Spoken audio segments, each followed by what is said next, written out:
take a book home. Right, right. And somewhere along the line, we lose that. And I think this would be a wonderful surprise for people, just pull up and be there. Right. I miss it. Would, I'm sure. I miss it. Anything else you'd like to add? Either one of you? No, it was just a fun time for Mom and I to share sometimes. I didn't go a lot with her, but Right. I think, did Pam and Shani go? Yeah, not Shani, don't remember her. Yeah. When she come along Later. later. But Pam did. Yeah, she wouldn't take us out together. We go to different Oh, yeah, no, you don't times, take two together. No, no. But one thing in particular I remember, when I first started, the bookmobile did not have any heat on it or air conditioning. But I don't remember that being a problem.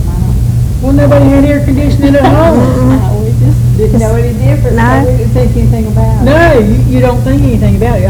We had a window unit at home, but Daddy always turned it on at night to get the house cool. Then he'd turn it off for us to go to sleep, and I'm thinking, huh? But, nobody had it. The cars weren't air conditioned, so. I remember y'all getting a newer and bigger bookmobile. I don't know how many of them you, Over the years, as you. I worked, we had, I don't know, probably at least 4 different ones. Well, you put a lot of miles on it. We Right. put a lot of miles on them, and Who drove? I did. Thank you. We appreciate that. One thing, I don't know if you want to air this or not. Uh-oh. I remember one time in particular, we were at school in Willacoochee. And so we had done our work that morning. We checked out so many books to each classroom in the elementary school, because the school libraries did not have a lot of books at that time. And so we would supplement their books. And all that changed as they got more money and, they began to get their libraries furnished. But that's the way it was then. But we'd worked, and Miss Sykes, I talked about how witty she was. We'd get ready to go, and she said, "Pull your hat down, we're going in." She was fun. Well, one of the girls in the group, she grew up in Douglas, and she said, well, I just walked to the library. I said, well, we couldn't walk. We were 15 miles out. And she said, well, your school library? I said, you got to remember, our school library was 2 shelves in a teacher's workroom. The pet books that parents had donated. So if the bookmobile had not been there, there would not have been. Right. Now, I was lucky that I was raised in a house of readers, so we always had something to read. But you don't want to read the same thing over and over. Especially when you get to an author you really like. You want to read Well, all my his favorite stories. book on the bookmobile, I don't remember, there were biographies. There were little blue biographies. Kit Carson, Annie Oakley, all those. I think I read every one that was ever printed. I like the Boxcar Children. Oh, yeah. But I those don't remember are good. that author, but I like those I like those. stories. I love biographies. And I guess I got that from, I just like the history part of it. So. Right. Anything else you'd like to add?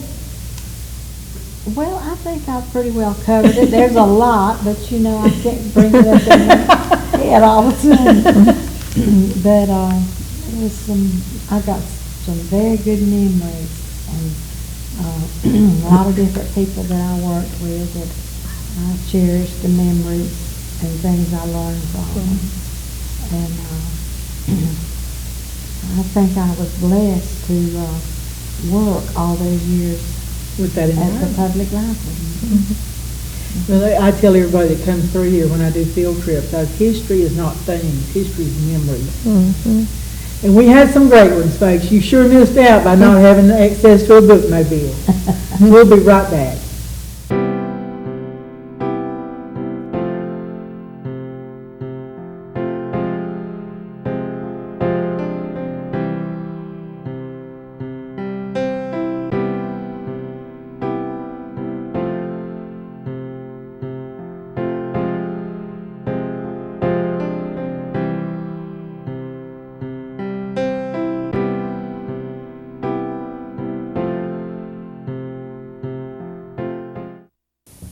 We hope you enjoyed the show today. We had a lot of fun, and I hope you did too. I am going to address now some issues or questions that people have contacted the Historical Society about. Sometimes I don't know how to respond or who to respond to, so I'm taking this opportunity to let you know what we do and what we can do. First of all, the Historical Society collects, preserves, and disseminates historical information about our county, our heritage. We have no control over planning and development or historical designations, none of that. We've had several phone calls about old places, homes not being taken care of or being torn down, and I am proud to say that the city is doing a lot of more code violation notices before, but it is a long process.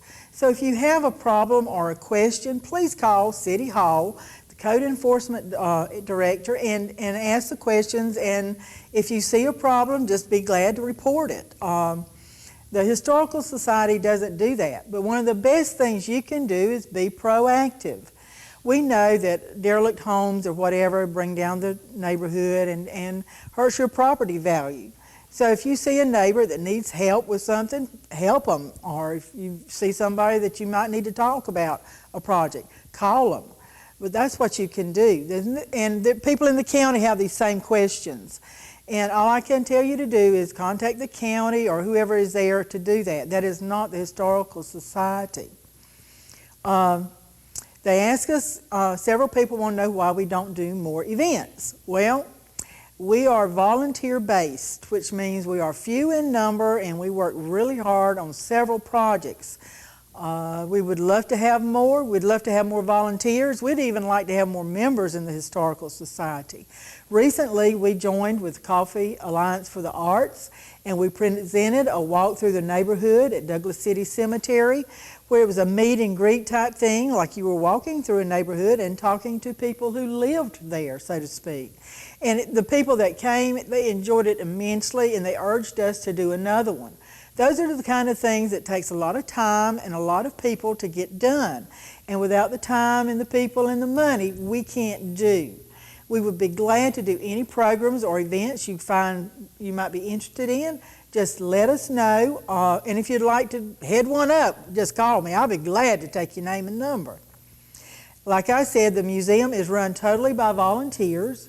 Our volunteers work 3 hours a month, and we rotate. Most of them are retired educators, and they've been real good about being there when they were needed. But sometimes we are closed because of sickness or a death in the family or a sick grandchild we have to take care of. So those things all generate problems for the museum or for visitors, but we can't help it. We don't have any more personnel. If you would like to be a member of the Historical Society, membership starts at $15. There's no voting privileges with that, but you can be a member for $15, all the way up to $200. And we appreciate the support because the city does some things, but we also supplement that because it takes a lot to keep an old building up. If you have one, you know what I'm talking about. I got an email message the other day about History at High Noon.